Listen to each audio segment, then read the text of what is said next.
the structural barrier. Septum alert! Another one. I'll lower the hook. Looks like a liberal. They're always liberals. Woke fucking bastards. Hook's attached. Got her clean. Nice shot. 3 in a row now. You're getting close to the Olympic Ring Award. God, I love this job. Same. Nothing like yanking septum libs out of their homes. Mission accomplished. Yeah, another one bites the dust. Hell yeah. Back to base. God, I love my job. We shout from the sky.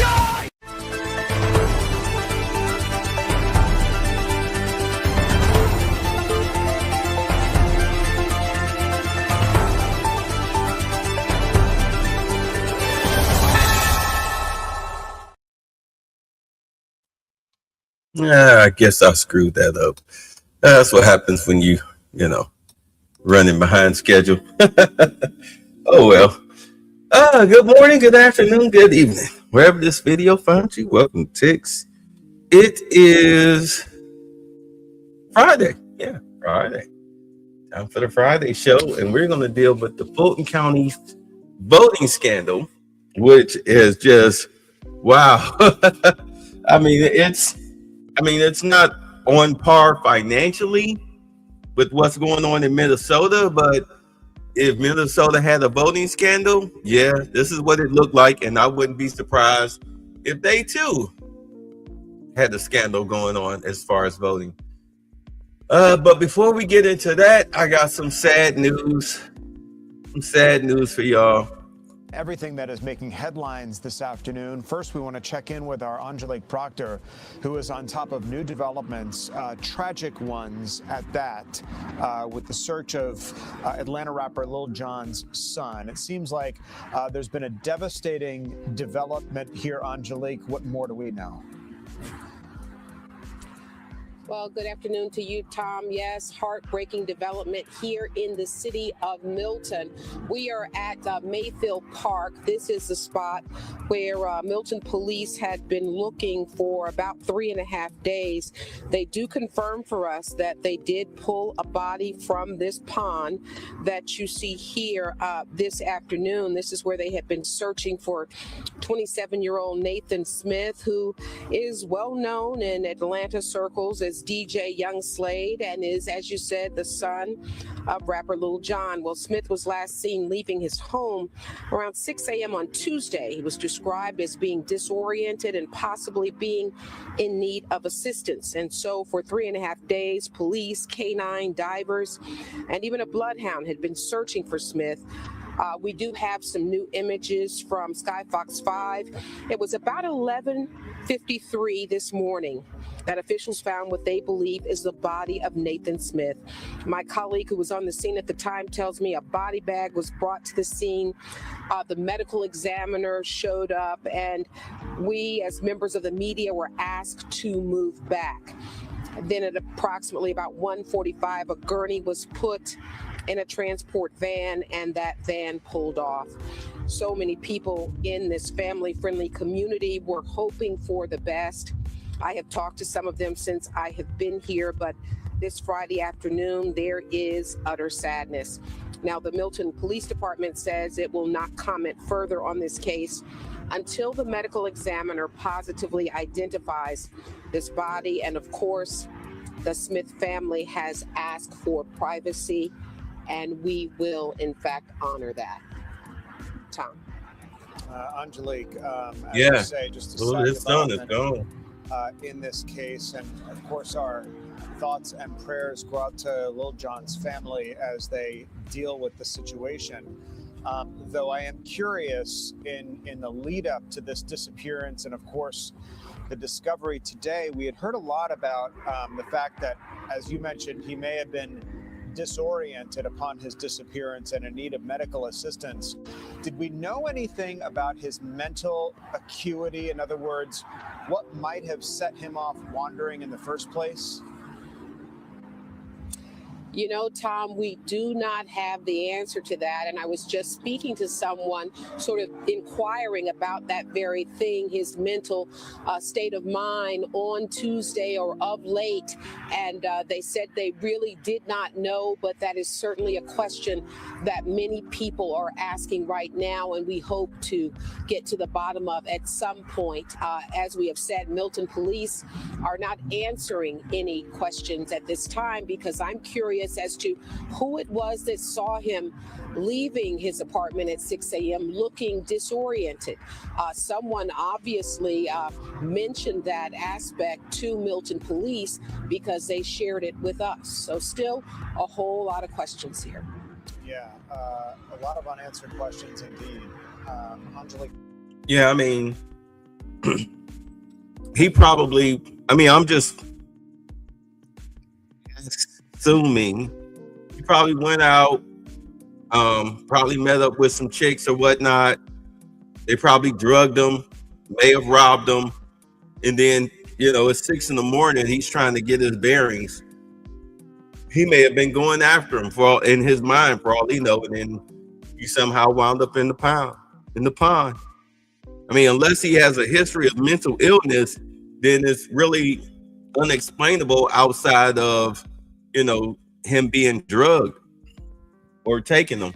I mean, you never know. We're gonna wait to see what's going on with this autopsy, but you know, it's not like it happens all the time, unfortunately. So, you know, rest in peace to him, and you know, Godspeed to Lil Jon's family. So how them chips taste? How those Lay's chips taste? They don't really taste any different, do they?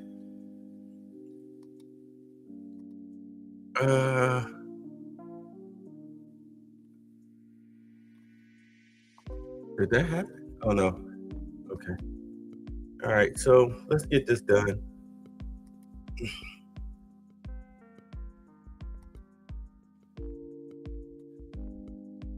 What do you think of President Trump's calls for Republicans to nationalize the election? Well, I think he means pass the SAFE Act, which I'm all in favor of. I mean, listen, I think we ought to do things like ban ballot harvesting. I mean, you know, I think that we should, a bipartisan commission 10 years ago, 20 years ago, called for banning ballot harvesting. So I'm all in favor of doing that. There are already national rules related to elections. It's called the Due Process Clause. Do you think that this might cast some doubt about the integrity of elections going forward? No, I think it'll help. I think it'll help with election integrity. I mean, you look at what's happened. I mean, look at the number of contested elections we've had in the last 20 years. I just referenced Bush versus Gore. That was in 2000. Obviously, with the hanging chads.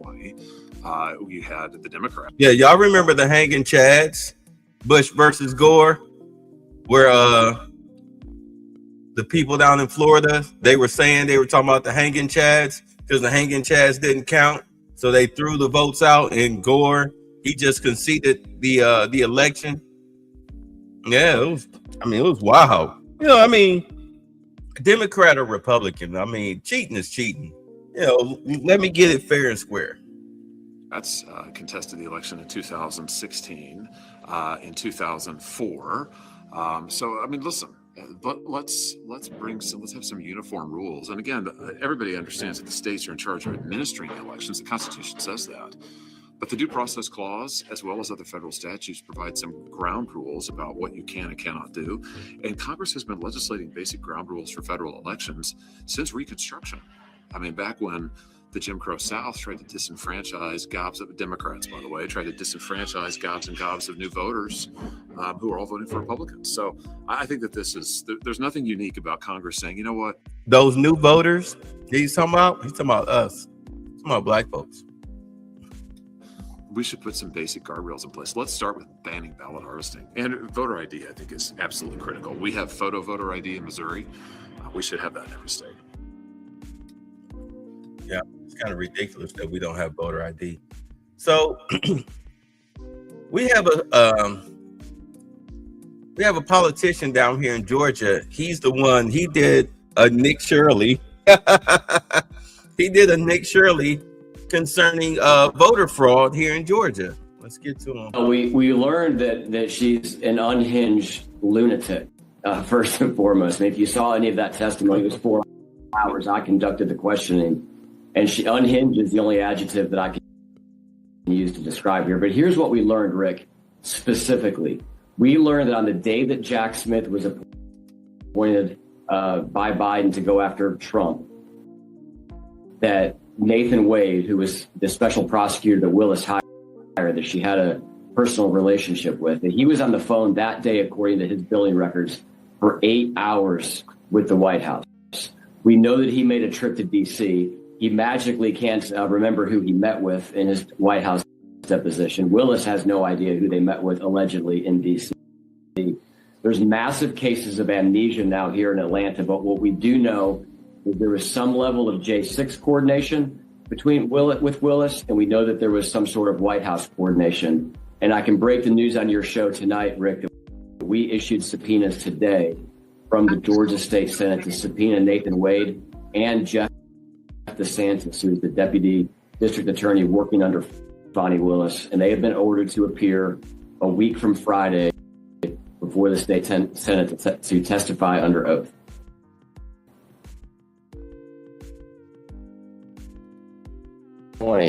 We didn't have photo ID law in Georgia for absentee ballots. So we had 1.3 million people vote absentee. So the way that you get an absentee ballot is you would sign your name to a ballot request form, send it in, they send you a ballot. They're supposed to check the signatures. Well, we know essentially that they didn't check the signatures because myself and a number of friends botched our signatures, had kids sign signatures, do all that, send our ballots in, ballot request forms in, and in every case, we got a ballot back. So yes, we do have essentially Republican governor, secretary of state, general assembly. We've moved the needle a good bit. We did move on voter ID, and we have passed some good things, but there has been really no interest in looking at what happened in 2020, looking at the fact pattern of 2020 objectively from some of the highest people in the state. And frankly, just to name him, one of those is the secretary of state. Yeah, he's been on the trail, and this is what he. Oh no, wait, hold on.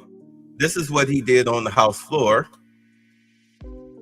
yesterday, as it relates to the actual fact pattern of law.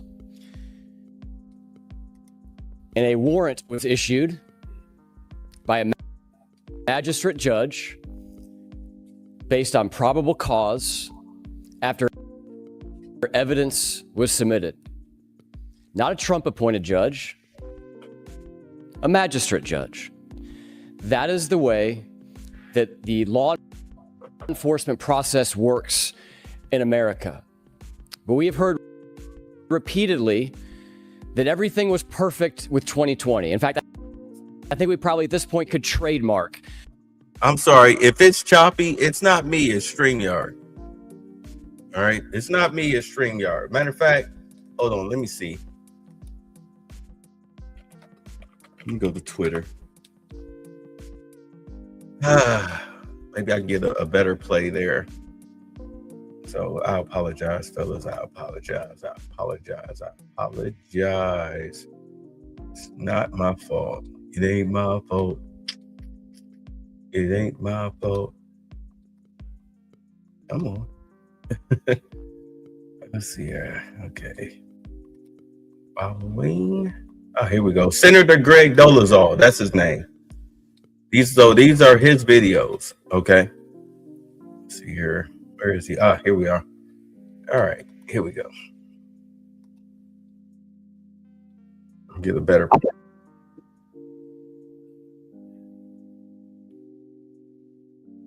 Or maybe not. Hold on.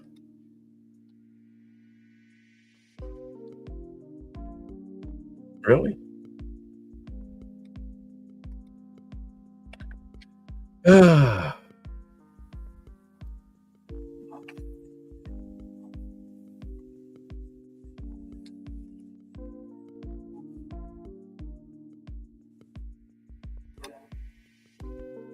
Taxes, road taxes, tolls.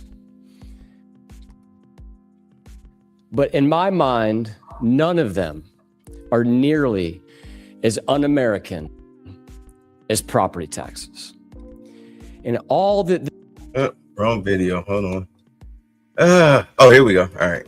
Sorry. All right, let's go. I want to remind everyone what happened yesterday as it relates to the actual fact pattern of law.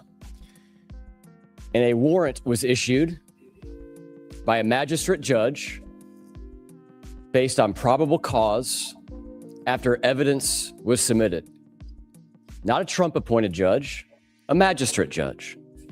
That is the way that the law enforcement process works in America. But we have heard repeatedly that everything was perfect with 2020. In fact, I think we probably at this point could trademark the most secure election in American history. What qualifications we use to measure that, I have no idea. But let's go back to what actually happened in 2020 if we're going to have the conversation. Drop boxes invented out of thin air, nowhere in Georgia law. Mobile voting units moving through Fulton County to 80% Democrat precincts, 81% Democrat precincts to be precise. Nowhere envisioned in Georgia law. 6.8 million absentee ballot request forms with a first-class stamp sent to every registered voter in the state of Georgia. Nowhere envisioned in Georgia law. If you count the same ballots 3 times, in theory, you should get numbers that match. But that didn't happen either. Let's talk about the recount that happened. 3,930 double scan ballots in Fulton County alone. Thousands of those have been confirmed by the state election board. Governor Kemp actually raised the concerns of the Moncla-Rossi report, and we now know that there were double scanned ballots. But even after the ballots were double scanned in Fulton County, did the numbers match on the second recount? Nope. They were still off by 850 ballots. Not one person here can answer the question of how that happened. And that is a legitimate question. We know that ballot images were deleted. We know that test ballots were included in the recount process, and we have that confirmed. But I want to take just a minute and talk about what the Democrats did in response to legitimate questions over the 2020 election. A former constituent of mine, Derek Somerville, former FBI agent, ran data analysis along with another gentleman named Mark Davis. And remember the 6.8 million absentee ballot request forms that were sent out? They had a first-class stamp. So that means if you filed the national change of address form, that was automatically forwarded to your new address. And they identified reasonable cause to question the validity of 39,141 of those ballots that were cast. They knew that 160 people had been registered to vote from a single UPS store. 2,138 people had been registered to vote from one church in Fulton County. 1,391 had been registered to vote from a shuttered 1,000 square foot building in Fulton County. Unless you think Fulton County has cleaned up their voter rolls, today, thousands of people are registered to vote in Fulton County at UPS stores, storage units, pack mails, homeless shelters that haven't been open for over 5 years. The Fulton County voter rolls have been and continue to be a mess. But when Derek Somerville and Mark Davis followed the law and filed objections to those voters, what did the Democrats do? Well, Stacey Abrams sued them in federal court, and they won. Not Stacey Abrams, but Somerville and Davis won. Judge Jones, not a Republican judge, ruled in their favor. What have we learned since then about those 39,000 voters? 12,000 of them have been removed from the voter rolls because Somerville and Davis were correct that they were no longer eligible to vote. 9,500 have updated their address to a new address outside of Fulton County, proving once again that Somerville and Davis were correct and those people were ineligible to vote. Ultimately, 84% of the votes of the eligibility that Somerville and Davis challenged were proven to have been invalid voters in the 2020 election. So let's stop this charade of the most perfect, most secure election in history. But more importantly, and I would agree with my colleagues on this, let's look forward to the future elections, and it's darn near past time for Fulton County to clean up their voter rolls. But you know, the 2020 election, all that, y'all bringing up old stuff. Y'all bringing up old stuff. Let me see. Oh, okay, here it is. So this video right here was the Nick Shirley style damning evidence. I saw this and I was all right, like, y'all. wow, Yesterday, I made a got him. serious allegation on the floor of the Georgia State Senate that Fulton County's voter rolls have been, and continue to be a complete mess. And today we're going to bring you the receipts. Currently in the state of Georgia, it is illegal to be registered to vote from anywhere other than your primary residence. Now keep in mind, this is your lieutenant governor, Georgia lieutenant governor. This is him doing legwork. Can't register to vote at UPS stores, can't register to vote at homeless shelters, can't register to vote under an overpass. But today, and this is as of the January 5th Fulton County voter rolls, about 70 people are registered to vote right here. We're going to bring you a couple more locations to show you that this is not an anomaly. Fulton County has got to get their act together. All right, y'all, this is 850 Oak Street in Fulton County, and there are 19 people registered to vote at this abandoned house. And so again, this is on the Fulton County Registrar. They've got to clean up their voting rolls. This is not a new problem. And remember, back in 2020, absentee ballot request forms were sent to every single registered voter, including at locations just like this. All right, so we are at 1445 Woodmont Lane, physicaladdress.com, 138 people registered to vote, but I've got a treat for you. This is Jason Frazier. Jason, come on in the frame here. Jason Hello. is the guy that's done all of the heavy lifting on this. He and David Kate are the two folks that brought this to my attention. Jason, how hard was it to figure out that you had thousands of people in Fulton County registered to vote from illegal voting locations? You know, it's not that difficult. The hardest part is getting a copy of the voter rolls. I mean, not everybody wants to spend $485 for the statewide voter roll, but essentially once you get it, just sort it based on number of people at one address. And this one jumped real far out of the page because there's 138 people registered to vote here. And when we turn the camera, you'll see it's just it looks like it used to be a house, but now it's a commercial virtual mailbox. So I can't fathom there's 138 beds in that house, so they can't be registered to vote there. Here's the thing, Jason, that's really compelling to me. The county has every piece of zoning information. They know this is a commercial location. They obviously can do easy database sorting and searching. You also, though, have identified 1,000 people that were born in the year 1900 that are on the Fulton County voter rolls. You've identified a couple hundred other people that very much seem to be the same person, same name, same address. I'm sorry, same date of birth. Yeah. And tell us about some of that. Yeah, I mean, there are a lot of folks across Georgia who show 1800 or 1900 as their date of birth, which means what I've heard is that means they don't know their date of birth. If Fulton County or anywhere in the state, they don't know your date of birth, how can they be checking to see if you're a legal resident? And a lot of these, we were talking about the duplicates, they'll have two people registered at the same address with the same year of birth in slight variations of their names. So maybe it's Bob and Robert, maybe it's Bob and Bob.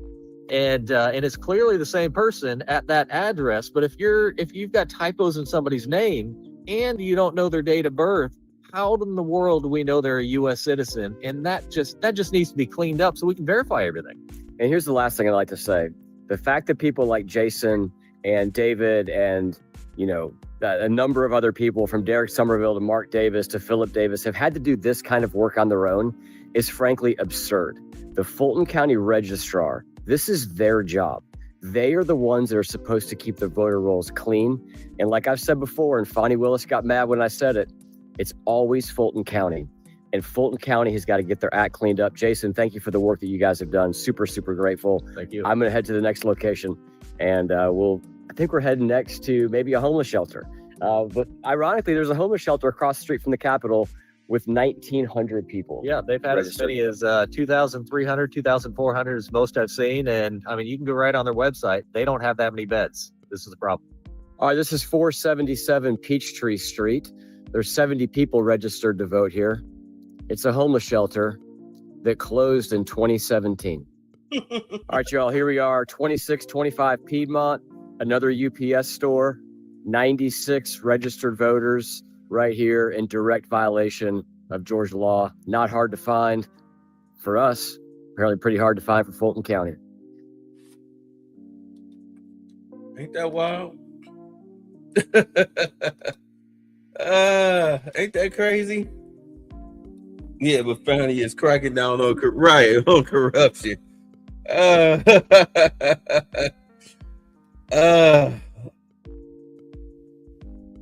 Fulton County is firing back tonight against the federal government. The county has filed a motion in federal court seeking the return of the 2020 ballots and other election records seized during last week's FBI raid.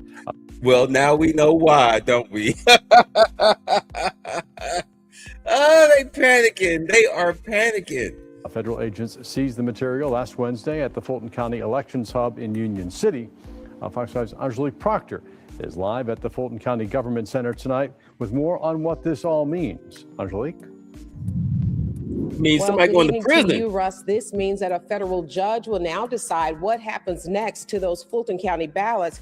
Meantime, Chairman Rob Pitts says he has been working around the clock on this very serious matter, and he believes he and other elected officials are being targeted.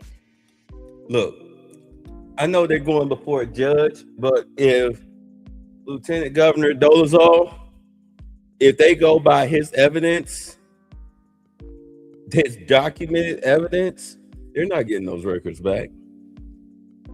No, this is a criminal investigation. And the messed up part about it is that the federal government tried to be nice. They sent them a civil warrant. They sent them a civil request, a civil warrant, which was rejected. So they said, okay, we'll just do it with a criminal warrant. We have enough evidence to prove that this is criminal intent, which means that somebody's going to be prosecuted. Somebody was going to get prosecuted anyway, but now it definitely looks like a bunch of somebodies are going to get prosecuted. And I'm here for it. I'm here for it. What are they doing with them? Where are they? Who has them? We don't know. Fulton County Chairman Rob Pitts says county staffers were flat-footed and got no heads up when FBI agents showed up at the Union City Elections Hub to seize the 2020 ballots. Why would they tell you? So you can destroy evidence?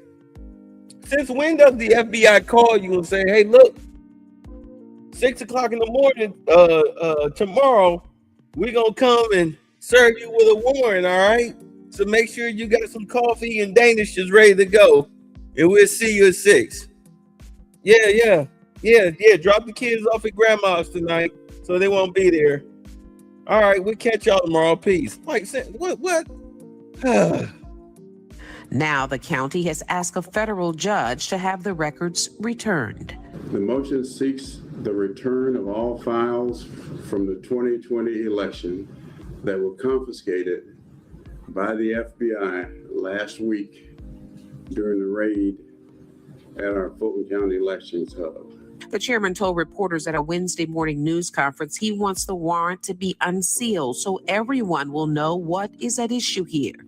Pitts indicated a Washington insider has shared some troubling information that Pitts and other elected officials will be arrested in connection with this case. I received a call on Monday before last Wednesday, before the raid, that there were going to be arrests in Georgia.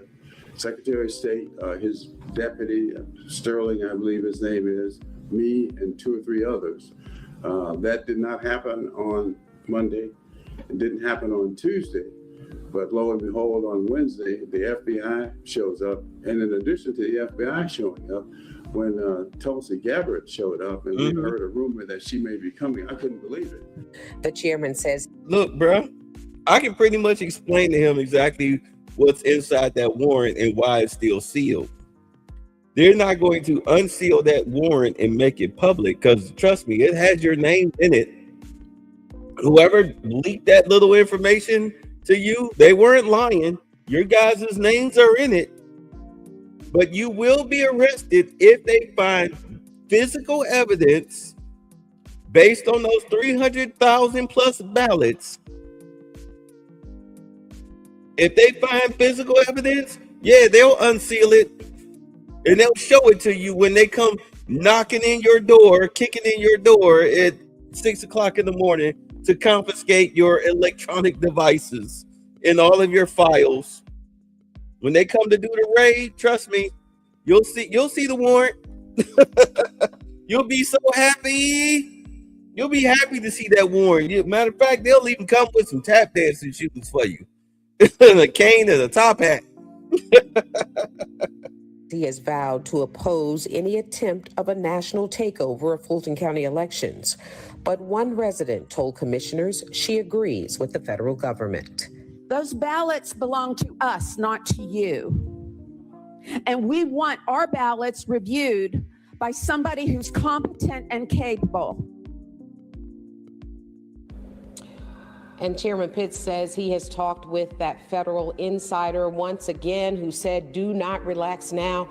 He still believes that arrests will be coming here in Georgia. We did reach out to the Secretary of State's office. They decided not to comment at all on a possible arrest. That is the very latest from the Fulton County Commission. Angelique Proctor, Fox 5 News. Angelique, thanks. It's nice news to see. for a celebrity metro. It's nice to. Oh, that's why they get the same news. Is this the same? Oh yeah, sorry. Just before noon Friday. Sorry, I actually got that video in there twice. I'm sorry. No, but it's nice to see the news actually tell it straight.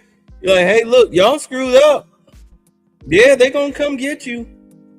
You're gonna have a perp walk, just like that. That Antifa dude, that little gay Antifa dude that was threatening to shoot ICE agents and everything. That had the little leather skirt and the 6-inch heels and everything. Yeah, his perp walk. They perp walked him. For all that tough talk, he certainly did surrender peacefully. You want to talk about boots on the ground and and all this crazy stuff like you tough? You surrender so peacefully. So peacefully. Yeah.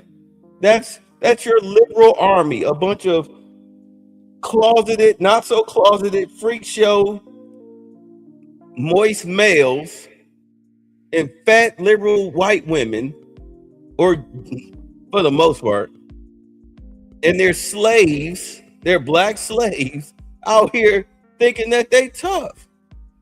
I saw a video today of a bunch of teenagers beating up an old black man who had on, a Trump hat. I mean, they just savagely beat the dude. He didn't do nothing to them, nothing physical, but they jumped him, because they can't fight one-on-one. So they jumped him.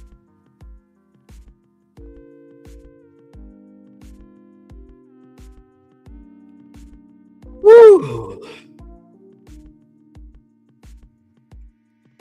And talking about the FBI raid on the Fulton County elections hub, Democrats are not happy about that. There is a federal lawsuit making its way through the courts, and Democrats in the State House are sounding off as well. Let's get out to Dieter Duke. No. I know which one you talking about. I talked about that the other day. No, it's another video. It's another. Hold on. I'll let me find it. Oh my God. Let's see.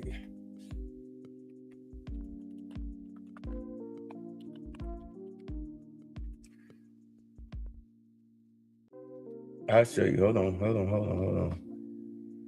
Make sure I got the right video. Because I saw this. I was like, are you kidding me?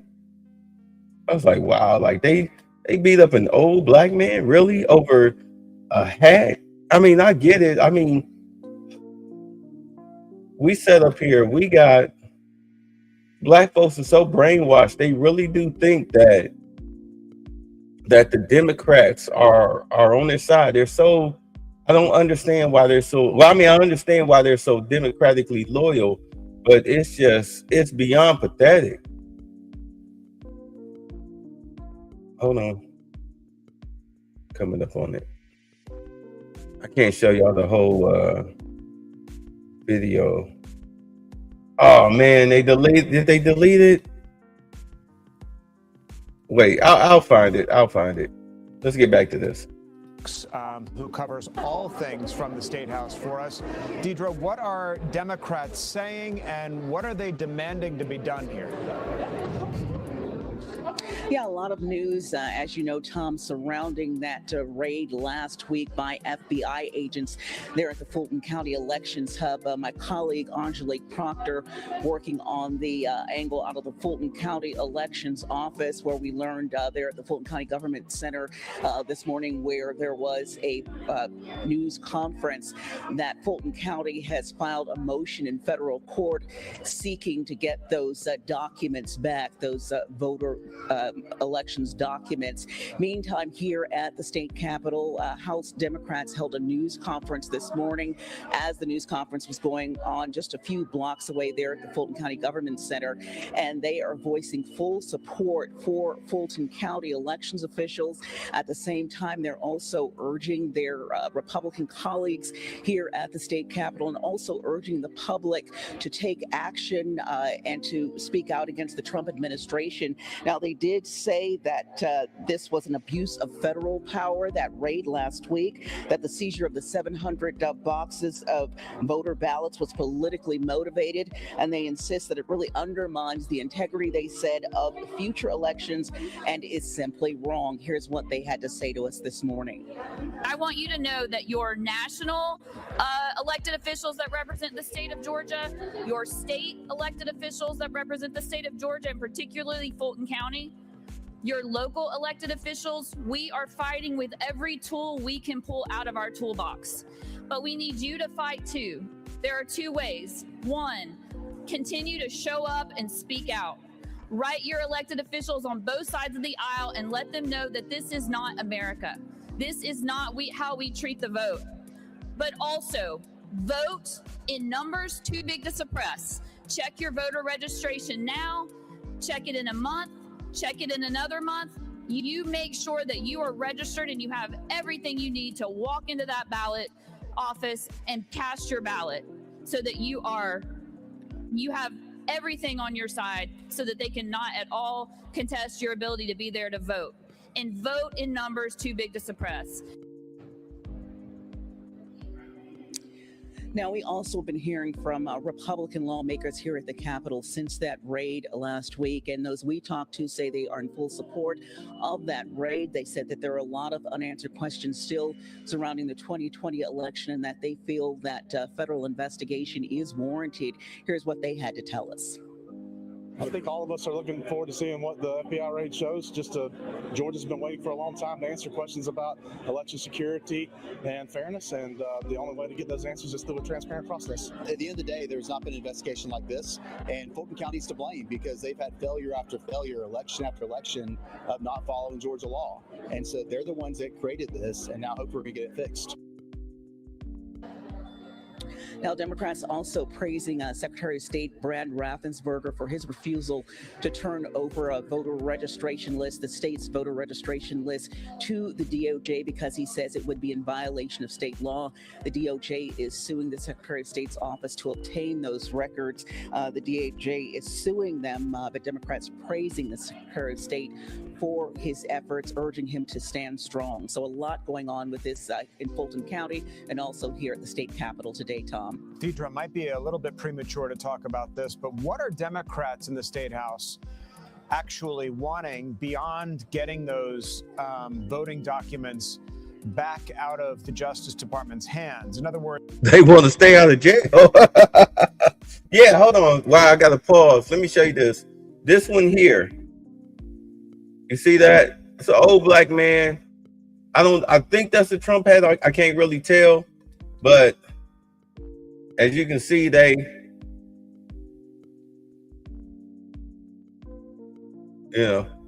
assaulted him. They assaulted him. They jumped him. They jumped the old black dude. And y'all wonder why I carry? When I tell y'all to carry? Why I tell y'all to carry? are they hoping to pass some state legislation to deal with all of this, or are they just making demands as state representatives and then this is going to make its way through the federal court system? Well, I would say probably a little of both because, of course, they are supporting Fulton County in their efforts. But at the same time, of course, bills throughout the session are being written, efforts being made to pass that legislation. And so I wouldn't be surprised if, as a result of what we saw occur here last week in Fulton County, we didn't see some type of legislation come out as a result of that. Typically, every session we see both Republicans and Democrats both sponsoring legislation in regards to election law. And so I would expect that this certainly will be the case this go round. And I think it's worth noting, since we're kind of knocking on the door of the 26 midterm elections, that this really has nothing to do with what's coming up in November. I mean, this is going to be a statewide race on not only the gubernatorial and Senate level, but we got some House seats, we have some state Senate and representative seats that are opening. So this is a separate matter, one in which lawmakers are dealing with and one that is making its way through the federal court system, but really exclusive of what's coming up in November. Well, Democrats would argue, playing the devil's advocate, Tom, Democrats would argue that that is not the case, that in fact, all of what we're seeing here as far as the Trump administration challenging the 2020 election is in effect an effort to set in motion an effort to set things in place to where Republicans will have a greater chance of winning the next presidential election. And so from what Democrats do believe and those who support that side, they are saying that all of this is a bigger effort to really control the elections, not only at the local level, but the federal level as well. The president has called for federalizing elections, even at the state level, to ensure authenticity. That's something that the White House's own press secretary has pushed back on, sort of doubling down instead on the fact that voter ID is something that should come under the auspice of the federal government and ensuring voters show up to the polls with ID in hand, something that is legally on the books here in Georgia anyway. Deidre Dukes following all of this for us live from the state capitol. I say do both. But again, who in the Christmas hell are the Democrats going to throw up in 2027 talking about running for the presidency? Because by the time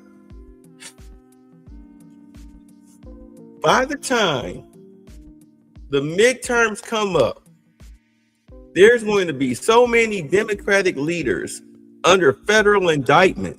I mean, because if you notice, it really started, Trump got the ball rolling last year. He got the ball rolling last year, and it kind of got off to a slow start because you had Bondi trying to assemble her team. You had Kash Patel running around having to give his agents that were under him lie detector tests and everything. They had to drum people out, pretty much reassign people. You had agents threatening to leak government secrets if they got fired. Remember, they caught one FBI agent. He was about to write a tell-all book. He had state secrets. They caught him before he got on the plane to go overseas. Caught him at the airport. I mean, the amount of traitors in this country is ridiculous. It's wild. But now that Pam and Cash has their team, they're still behind, though. I'm not going to lie. They're still behind. Nick Shirley and, Lieutenant Governor Dolezal and Cam Higbee and Benny Thompson shouldn't be doing the FBI's job as far as pointing out fraud. They shouldn't be doing the federal government's job. You got all of these sensors and triggers and everything, but what's getting these psychotic Democrats arrested for threatening federal agents are, people turning in their TikToks. They make these stupid videos on TikTok or social media, and people just start tagging the FBI. Department of Homeland Security, et cetera, et cetera, et cetera. Next thing you know, these people are getting arrested because of the tips line. What happened to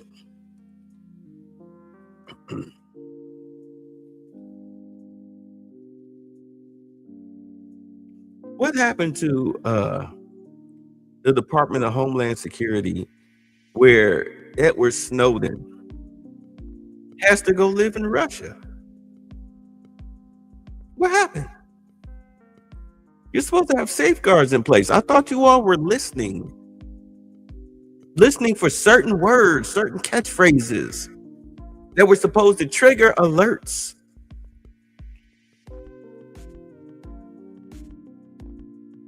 What happened? I know you didn't shut it down. You didn't shut it down. So what are you doing?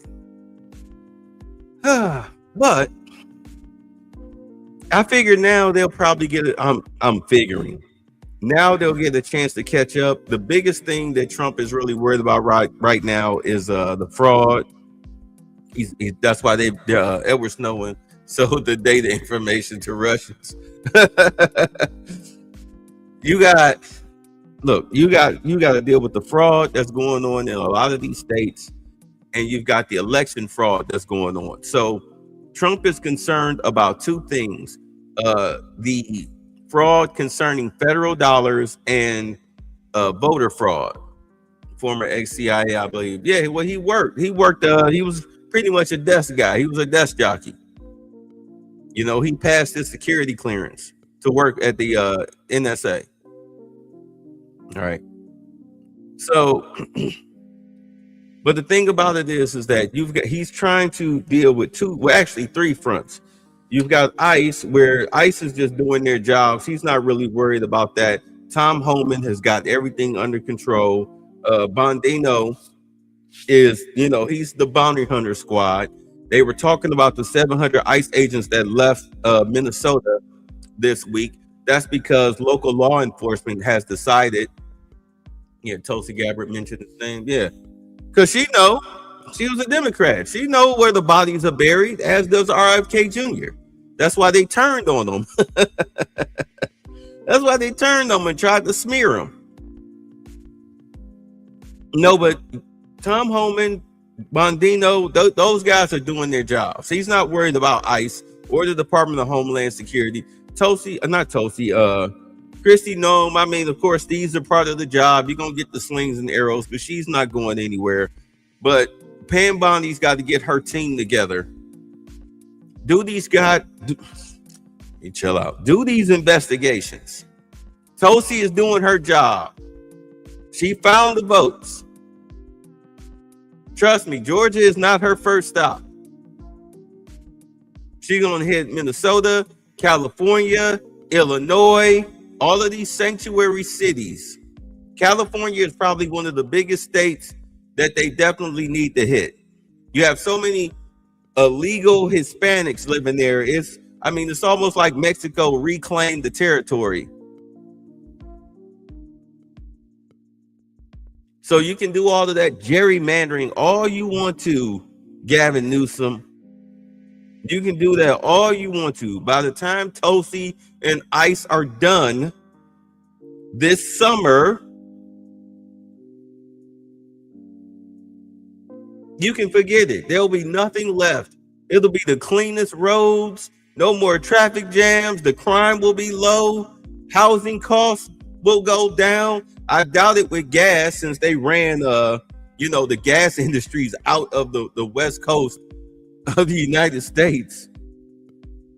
Gas is still going to cost you a pretty penny, but your housing costs should go down, your food costs should go down, your congestion should go down, your homelessness will go down, your crime will go down, because a lot of illegals will be heading for the hills.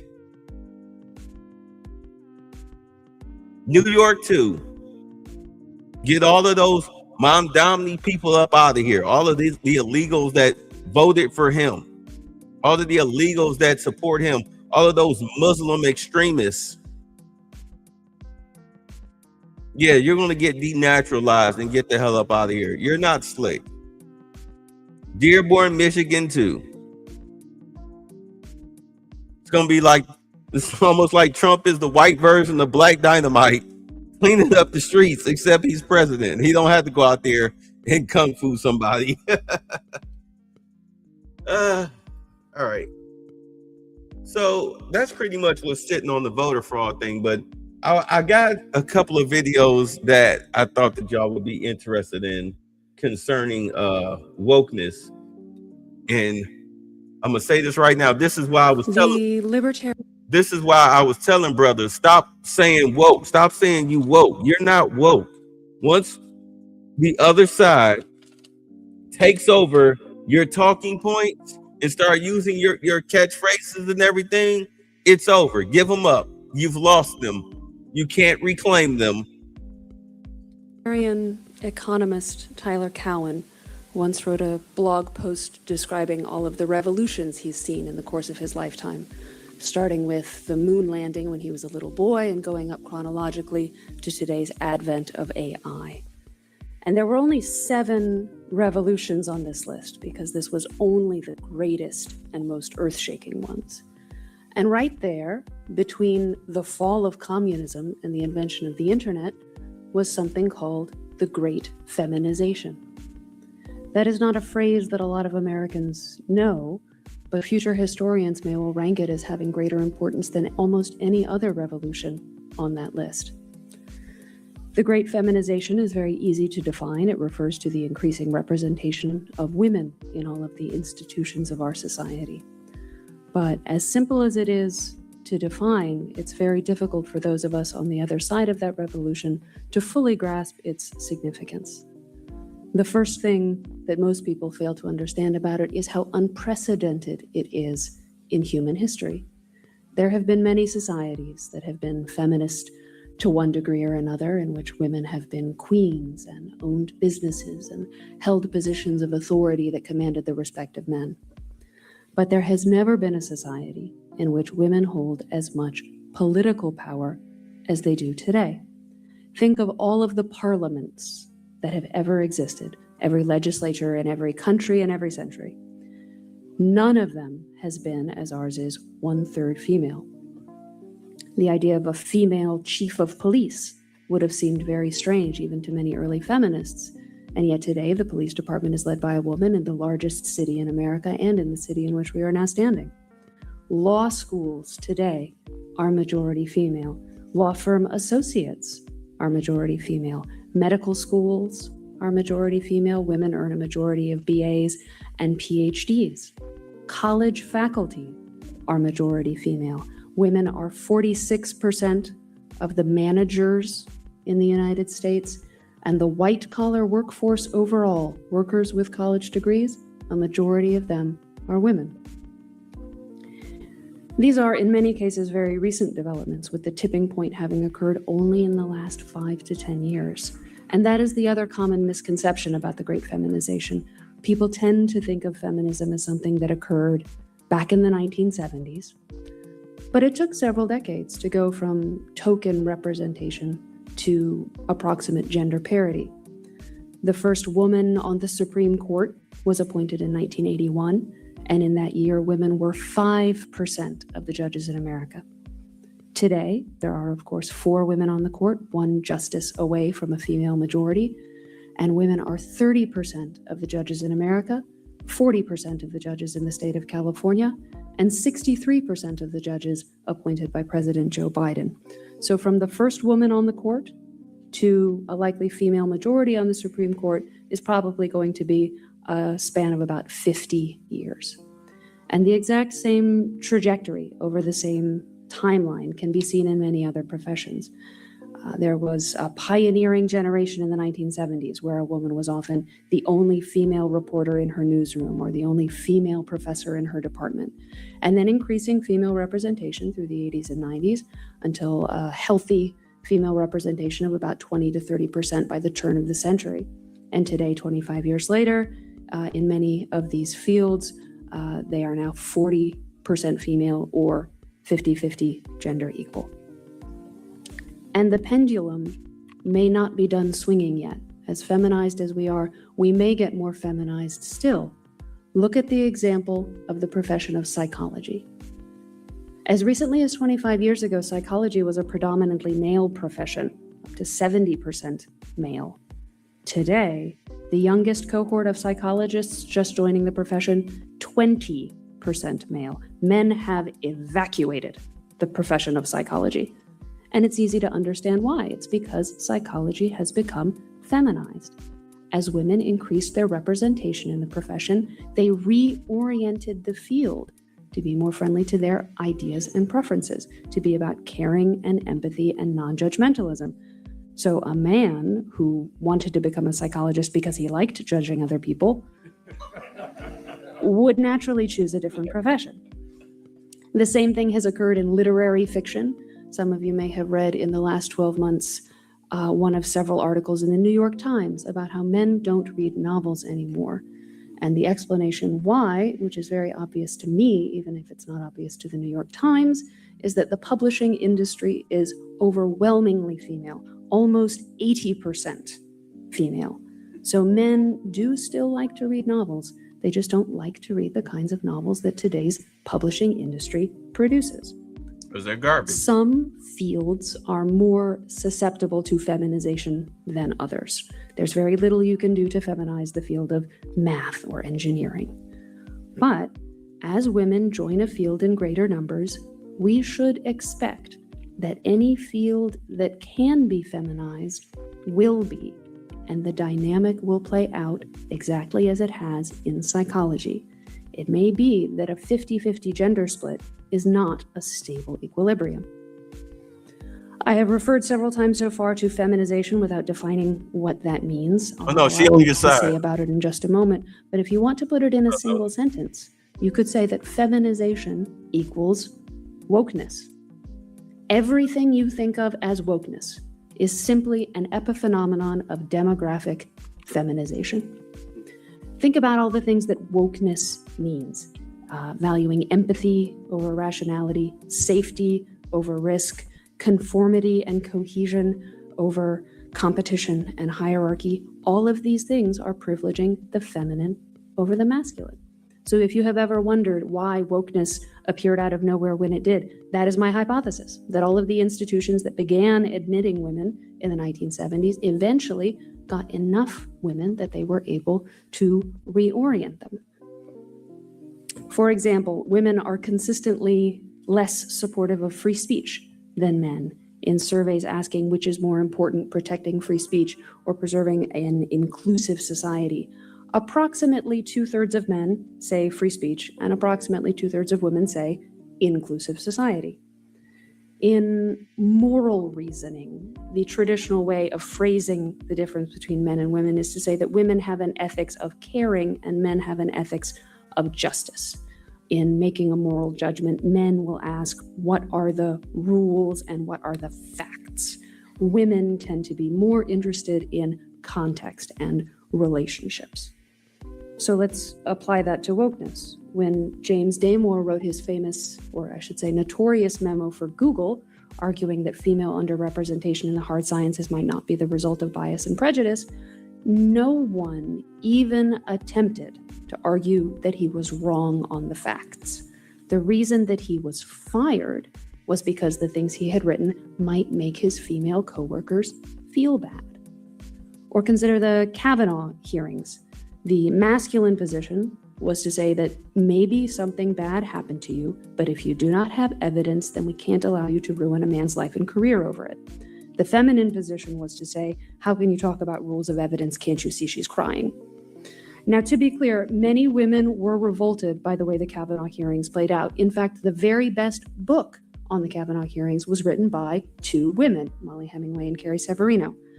But a political system in which men predominate will tend to operate according to rules of facts and objectivity, and one in which women predominate will tend to operate by the rules of emotions and subjective facts, even if there are individual men and women who fall on the opposite side of those camps. There's a lot more that could be said about sex differences and wokeness, but I'll skip ahead to the controversial part of my argument. Because believe it or not, nothing I've said so far has been particularly controversial. So far, I have only made two claims. One, men and women are different. And two, as institutions become more female, they change in predictable ways according to those differences. I think even most people on the left would agree with that. Feminization is a great example of what Michael Anton calls the celebration parallax, which is a fancy term for anything where you're only allowed to notice something if you think it's a good thing. There are literally thousands of articles out there saying it's great that we have more women judges now because women are more empathetic, or it's good to have more women on corporate boards because that'll make capitalism more humane. It is only when you say women are fundamentally changing the bedrock institutions of our society, and that might be bad, that you start to get into trouble. But I have two actually contentious claims today, and that is the first of them, that feminization is not just an interesting new development that has had some pluses and minuses. It's that feminization, in the case of many important institutions, is a bad thing. In a few cases, it is so bad as to be, to threaten the end of civilization. The rule of law, for example, is a very important thing. It's also very fragile. It requires a deep commitment to objectivity and clear rules, even when those rules yield an outcome that is not nice. I do not want judges who are more interested in context and relationships than in what the law says. Academia is the one part of our society that's supposed to be about finding and transmitting the truth. If it instead becomes about censoring ideas that are dangerous or threatening, then it no longer serves its purpose. In business, if the only way to advance at your company is to behave in the most HR compliant way possible, that's going to exclude and discourage the very people who are most likely to be leaders and innovators. I happen to think that the most important political issue in America today right now is immigration. And that is a perfect example of a political issue where the elite consensus is highly feminized. We have all of these laws on the books about citizenship and borders, but we're not allowed to enforce any of them if it might make somebody sad. So rule of law, pursuit of truth, borders, innovation. Without these things, I am not being hyperbolic when I say that a thoroughly feminized civilization will set itself on the road to collapse. So that is the first claim, that feminization is in many cases a bad and a threatening thing. The second claim proceeds from a question, and it's a very important question. Can we have demographic feminization in the literal sense without having substantive feminization of the kind that I believe is so dangerous? That is, can we have more female lawyers and judges and academics without having, or while still maintaining the old standards? Because in theory, of course, you can imagine such a thing. There certainly are enough women, there certainly are many women who have the talent and the inclination to meet the old standards. There are many women who are excellent judges. I know many female journalists who are just as hard-nosed and uncompromising as any of their male peers. There definitely are such women, but I am not sure that there are enough of them. Because the question is not, can some women be excellent professors? The question is it possible to have an academia that is majority female and is still as committed to, and still respects the unhindered pursuit of unpopular truths as much as the old predominantly male academia did? I believe the answer is no. I believe demographic feminization does inevitably lead to substantive feminization. It is a difficult thing to confront, but I genuinely believe it to be true. So what does that imply? What should we do about it? I hasten to make clear that I do not propose to ban women from any field or even to discourage them from pursuing their goals as far as their talents and ambitions will take them. I don't think we have to do anything as crazy as that. The only thing that I propose, and I think all that is necessary to solve the problem, is to take our thumb off the scale. Because right now, in ways that many people don't quite appreciate there is a thumb on the scale in favor of women. The most important example, of course, is anti-discrimination law. It is illegal to have too few women employed at your company.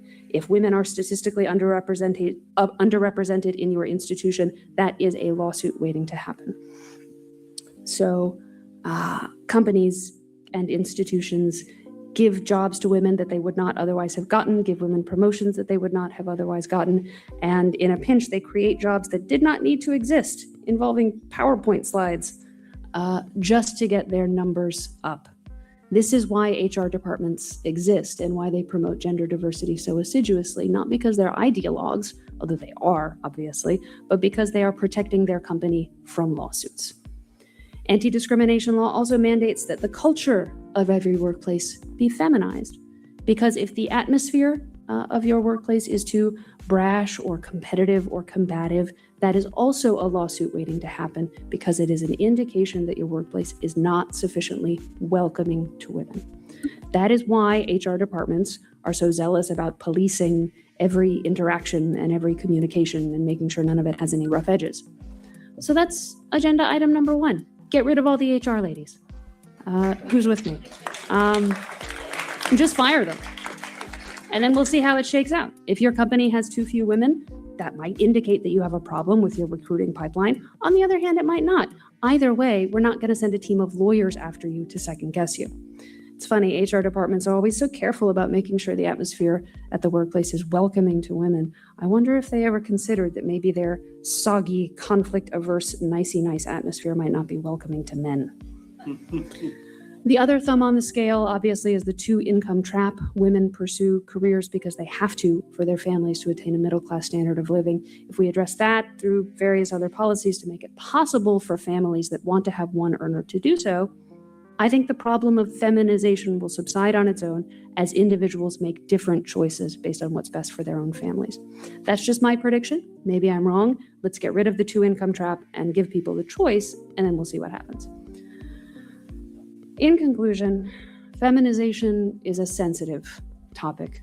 I am acutely aware of the sensitivities because I am, of course, myself a woman. I very much enjoy being a writer, and I would never want to discourage another woman from pursuing the path that I have followed. On the other hand, I am also someone with a lot of disagreeable opinions. So if society becomes more conformist and less welcoming to ideas that are controversial or unpopular, I'm also going to have a hard time with it.